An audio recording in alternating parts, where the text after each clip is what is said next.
que la afectación de su financiación está produciendo una afectación en el tamaño de esas estructuras y en la capacidad de daño de esas estructuras. O sea, hay una relación directa entre esta afectación en la financiación criminal y la reducción de criminalidad que estamos viendo en el país y que es consistente, aunque haya regiones que tienen tendencias desfavorables y otras regiones que tienen tendencias favorables, el promedio del país es un promedio que sigue siendo favorable. Ahora lo vamos a mirar.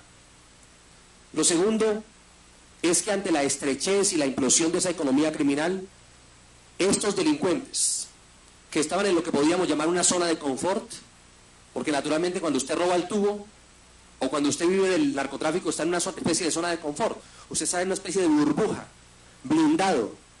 Esa es una actividad criminal autónoma que poca interacción tiene que tener con el exterior.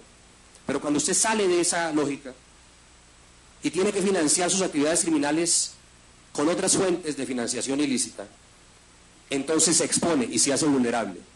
Si la comunidad y las políticas del gobierno también cambian para sacar buen provecho de esas vulnerabilidades, y hablo concretamente de la extorsión. Lo que ha ocurrido es una migración de estos grupos narcoterroristas, narcotraficantes, hacia la extorsión. No la extorsión de ayer, de gran impacto, porque no tienen la capacidad de que esa extorsión fructifique si la gente denuncia.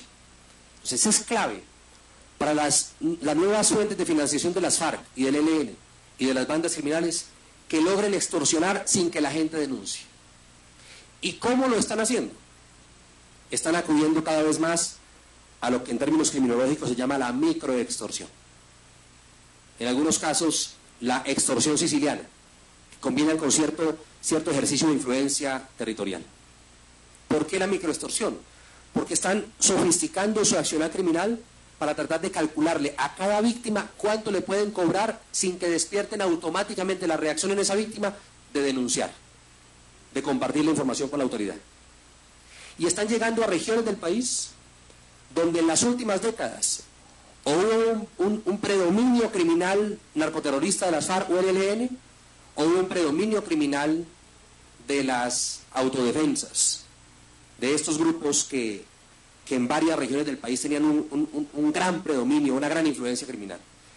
Y regiones donde, tengo que decir, si bien tuvimos éxito en el pasado en librar esas regiones de la influencia de narcoterrorismo o de grupos narcotraficantes de alta intensidad como las AUC, no tuvimos éxito en la tarea de cambiar la psicología de la gente y exorcizar la cultura, entre comillas, yo llamaría eso una subcultura, una contracultura de pago de extorsión.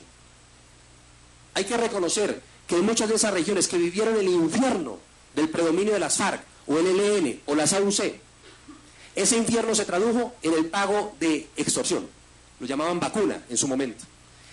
Y si el Estado tuvo el éxito de pacificar esas regiones, de sacar de allí, de desarticular las estructuras de FARC, de ELN y de las AUC, pero luego de eso no hubo una campaña para cambiar la cultura de pago de extorsión, hay una especie de vacío cultural que tan pronto aparezca alguien haciendo llamadas o mandando cartas y cobrando extorsión, se traduce en una reacción casi automática hacia el pago de extorsión, especialmente si la extorsión ya no es grande, sino que es pequeña, lo que llamamos ahora microextorsión. Entonces tenemos un desafío de política criminal, tenemos un desafío de estrategia institucional frente a esa nueva modalidad de criminalidad, que es el desafío de hacer que la gente denuncie a pesar de que la extorsión sea pequeña. Hay barrios de ciudades del país, hay sectores rurales donde la gente le está cobrando 20.000 pesos o 50.000 pesos o 100.000 pesos y la gente cree que es mejor pagar eso que tomarse el trabajo de ir a denunciar y arriesgarse a ir a denunciar. Pero cuando la gente denuncia, casi en el 100% de los casos se logra la captura de los extorsionistas, y ese es un delito que no es excarcelable, y se logra la desarticulación de esas redes de extorsionistas. El gran pulso estratégico del cual estamos hoy es el pulso de construir confianza para que la gente denuncie, aunque la extorsión sea pequeña, contra los criminales que quieren construir desconfianza, que quieren construir temor,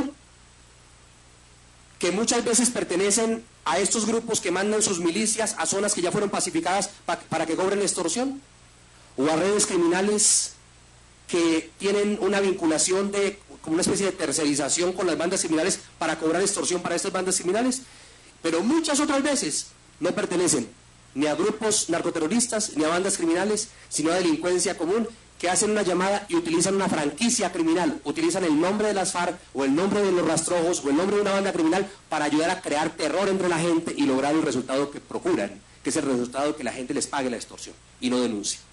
Ese es el gran desafío en el que estamos.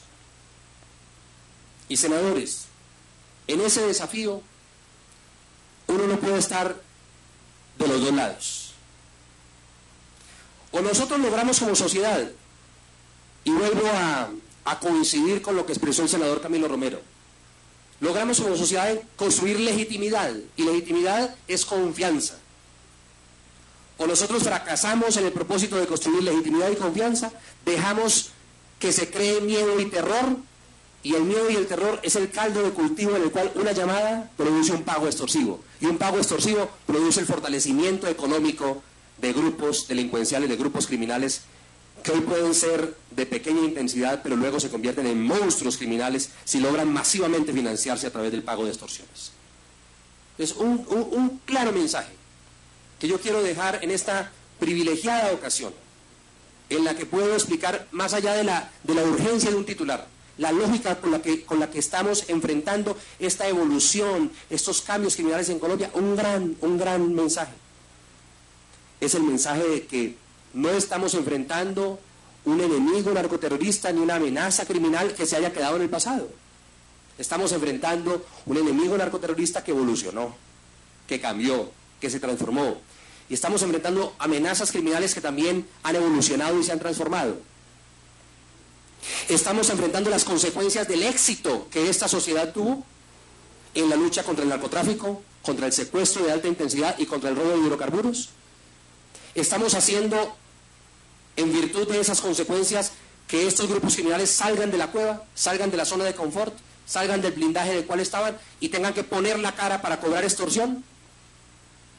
Ellos, al hacerlo, se vuelven vulnerables, exponen su talón de Aquiles. Sí y solo sí, la gente denuncia. Y para que la gente denuncie es indispensable que haya confianza. Es indispensable que la gente confíe en la autoridad. Por eso una de las aristas fundamentales de esta nueva política es un tema en el cual también hemos ordenado intensificar operaciones, que es el tema de contrainteligencia. Contrainteligencia, que son asuntos internos en las fuerzas militares y en la policía, para perseguir con igual intensidad a los criminales que nos enfrentan desde afuera y a los criminales que nos enfrentan desde adentro. Es decir, a aquellos que se corrompen en tratos clandestinos con organizaciones criminales. Yo tendería a pensar que eso solamente se da frente a bandas criminales, pero es que ya en estos meses hemos tenido episodios dolorosos, denunciados por nuestra contrainteligencia, donde hemos encontrado miembros de nuestra fuerza pública aliados incluso con las FARC para venderle explosivos y armas a las FARC. Episodios que han sido judicializados con gran liderazgo por parte de nuestros comandantes. Pero igualmente, frente a las bandas criminales, yo tendría que decir aquí que particularmente frente a bandas criminales, que son esencialmente narcotraficantes, uno de los principales acentos que tiene esta política es en el tema de contrainteligencia para enfrentar el poder corruptor fundamental de estas bandas criminales. No tienen forma de sacar adelante su agenda criminal si hay transparencia y pulcritud en la sociedad y en las instituciones. Cuando empezamos a ver desafíos en donde como que el trabajo no rinde, en donde como que estamos montados en una bicicleta estática, póngale la firma, ahí tenemos corrupción. Refuerce la estrategia de contrainteligencia, depure las instituciones, no solamente la fuerza pública, lo que acaba de ocurrir con alias Sebastián, allá en el Bajo Cauca antioqueño. La instrucción que le hemos dado a nuestros militares y policías en cada uno de estos episodios es que no vayan solamente por el criminal, que vayan también por sus computadores, que vayan por sus libretas de apuntes, que vayan por sus compinches que nos puedan dar información, que vayan por los desmovilizados en el caso de las FARC o que vayan por los sometidos a la justicia en el caso de las bandas criminales.